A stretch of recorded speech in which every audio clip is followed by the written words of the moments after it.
Hello दोस्तों, नमस्ते। हमारे यूट्यूब चैनल में आप सभी का स्वागत है। दोस्तों, मैं एक प्यारा सा गवनही गीत, झूमर गीत सुनाने जा रही हूँ। कैसा लगे कमेंट में ज़रूर बताइएगा और हमारी वीडियो को लाइक शेयर सब्सक्राइब ज़रूर करिएगा। अपना प्यार दुलार आशीर्वाद ज़रूर दीजिएगा।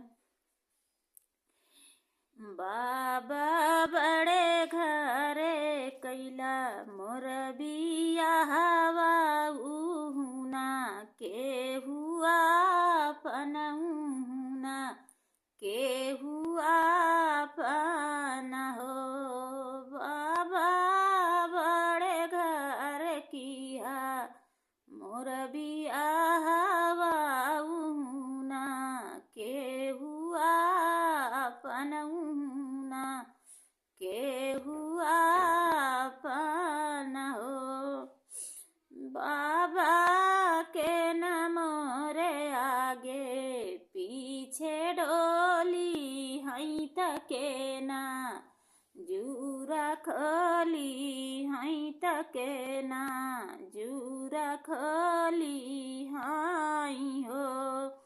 बाबा के न समारे लंबी के सिया उहुना के हुआ पनहुना के हुआ पन हो।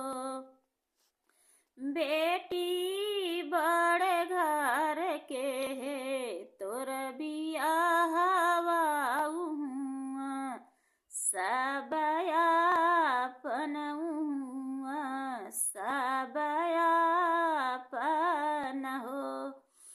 बेटी सासु तोहरी आगे पीछे डोली है ननद जूरा खोली है ननद जूरा खोली हाई हो।